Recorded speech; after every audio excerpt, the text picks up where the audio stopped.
usapan, salitang sugat ang naiiwan. Ngunit tinawag mo akong magpahayag ng pag-ibig mong walang hanggan. Ako'y sugo mo, hindi para manira kundi magturo ng biyayang hatid ng krus ni Kristo. Pag-asa sa pusong wasak at lito, pantayan ng labit isipan, salita'y dapat may katotohanan. Paalala mo, buhay ang dala ng bawat wika ko. Ebanghelyo, hindi tsismis ang aking ipapahayag. Pag-ibig ni Kristo ang sa mundo'y ihahayag sa bawat salita.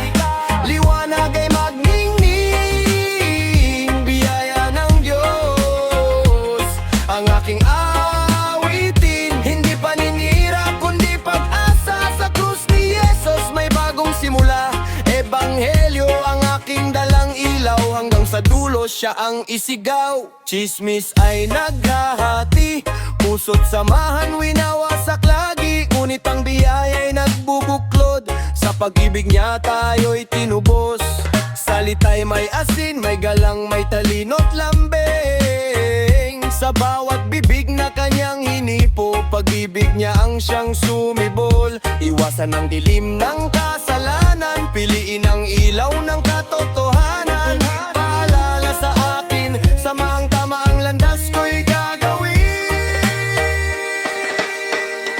Ebanghelyo, hindi tsismis ang aking ipapahayag. Pag-ibig ni Kristo ang sa mundo'y ihahayag sa bawat salita.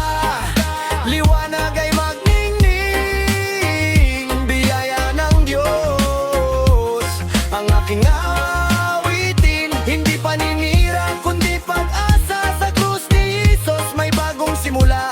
Ebanghelyo ang aking dalang ilaw, hanggang sa dulo siya ang isigaw. Siya'y namatay, iniibig, muling nabuhay. Yan ang mabuting balita na dapat isigaw. Ipasa sa iba ang katotohanan, hanggang sa lahat ay makarinig ng kaligtasan.